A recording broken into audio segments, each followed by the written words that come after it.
Bom dia, boa tarde, boa noite aos alunos do segundo ano. Eu vim aqui para vocês para postar mais vídeos. Eu tive alguns problemas familiares, algumas coisas e não postei vídeo.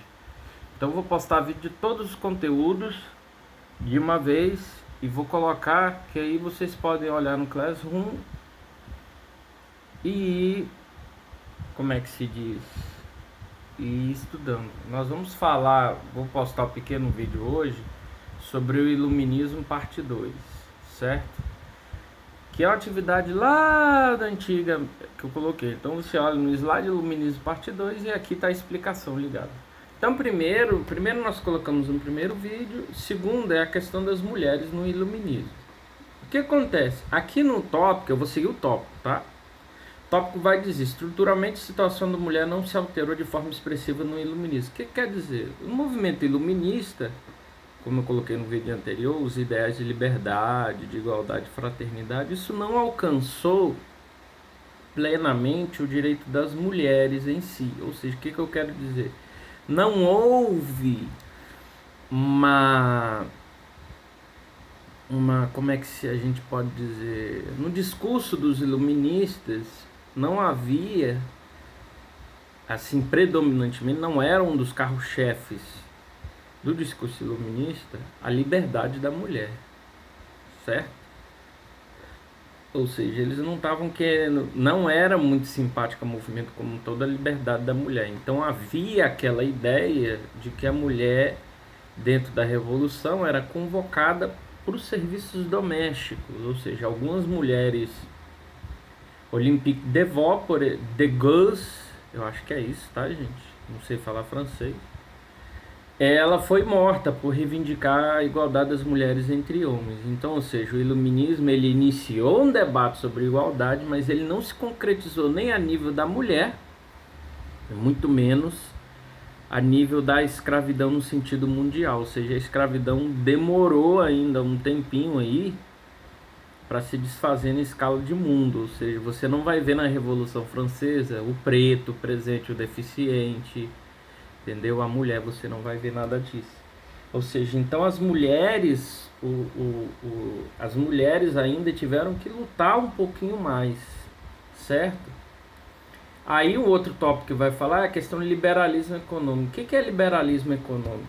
Liberalismo econômico é uma ideia econômica onde se prega a liberdade de mercado de comércio entre os países, ou seja, maior liberdade de comércio e menor intervenção do Estado, ou seja, liberalismo. Na Revolução Francesa, eles pregavam que os países deveriam abrir suas fronteiras e comercializar livremente e que as regras do mercado, as regras da concorrência, da não concorrência, ia regular as economias e todos iam conseguir se aproveitar bem e crescer economicamente sem precisar do Estado colocar imposto, tirar imposto do Estado, proteger a economia local, ou seja, o Estado proteger os produtos internos em versão dos produtos externos, ou seja, eles pregavam essas ideias, certo? Tá. Então, você tem essa primeira coisa. Então você vai ver que uma das características econômicas da Revolução Francesa foi o que? Aumento da liberdade dos comerciantes. Os comerciantes passaram a ter mais liberdade de circular entre os países e de comercializar sem aquela pressão do imposto do Estado, certo? Então o liberalismo econômico é isso. O liberalismo é uma doutrina que prega a liberdade de comércio, internacional de comércio, sem a intervenção estatal, sem a intervenção do Estado nas situações econômicas, né? E aí você tem o despotismo esclarecido. O que era o despotismo esclarecido? Era basicamente o seguinte: as monarquias antes da Revolução Francesa, ou antes do Iluminismo, que é do século XVII, elas eram o quê? Monarquias medievais, onde você tinha a escravidão legalizada, onde você não podia postar nenhuma crítica ao governo, onde as pessoas eram não havia liberdades religiosas. E o iluminismo vinha trazer o debate justamente sobre a liberdade religiosa, sobre a liberdade de expressão do cidadão, a liberdade comercial, ou seja, menos impostos do rei e mais liberdade para ter o seu lucro.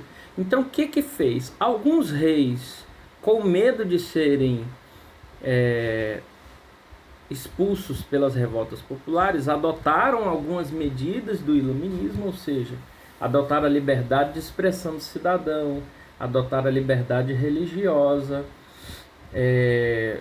adotaram a liberdade comercial e econômica. Eles adotaram isso, medidas, para amenizar e alcançar popularidade entre os súditos. Por isso que chamei esclarecido, ou seja, ele beneficiou, entre aspas, deu alguns favores para a população, em troca de quê? Em troca da sua estabilidade política e social e a estabilidade do seu governo. Isso que chama despotismo esclarecido. Ou seja, o rei adapta as ideias da Revolução Francesa de igualdade do cidadão, de liberdade do pensamento, de liberdade comercial, adapta as medidas para manter o seu reino.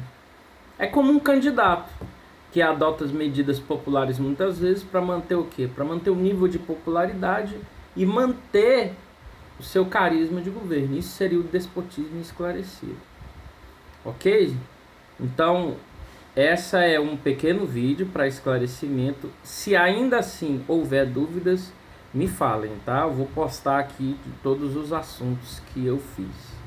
Ok? Obrigado. Se cuidem.